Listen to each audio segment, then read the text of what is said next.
अमरावती शहरातील वडाळी रोडवरील अंध विद्यालयाजवळील गजानन नगर प्रभागात इलेक्ट्रिक डीपीच्या अगदी शेजारी उभारण्यात आलेल्या धोकादायक लोखंडी होल्डिंग सेटअपमुळे नागरिकांच्या सुरक्षिततेचा गंभीर प्रश्न निर्माण झालाय। संबंधित लोखंडी संरचना ही उच्च दाबाच्या वीज पुरवठा असलेल्या इलेक्ट्रिक डीपीपासून अवघ्या 1 फूट अंतरावर उभारण्यात आल्याने मोठ्या अपघाताची भीती व्यक्त केली जाते।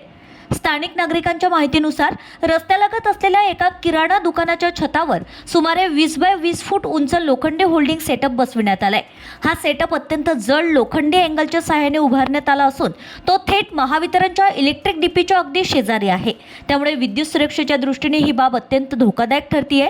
नागरिकांनी सांगितलंय की लोखंडी बॅनर वाऱ्यामुळे हलल्यास किंवा त्याचा संपर्क डीपीशी झाल्यास शॉर्ट सर्किट, ठिणगी, आग लागणे किंवा डीपीमध्ये स्फोट होण्याची शक्यता नाकारता येत नाही। विशेषतः पावसाळा, वादळी वारे आणि मुसळधार पावसाच्या काळात हा सेटअप कोसळण्याचा धोका अधिक वाढतो। अशा परिस्थितीत रस्त्यावरून जाणारे नागरिक, लहान मुले, वृद्ध, महिला तसेच परिसरातील दुकाने व घरे हे थेट धोक्यात येऊ शकतात। परिसरातील नागरिकांचा आरोप आहे की वीज सुरक्षा विषयक नियमांचं सरळ उल्लंघन करून ही लोखंडी संरचना उभारण्यात आली आहे।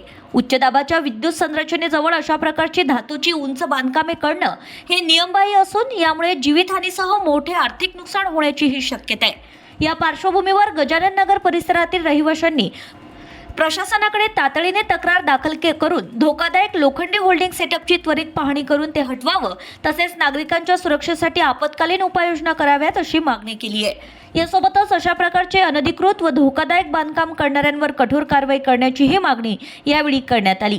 दरम्यान प्रशासन या गंभीर बाबीकडे किती तत्परतेने लक्ष देते याकडे परिसरातील नागरिकांचं लक्ष लागलंय। Bureau report, RCN news.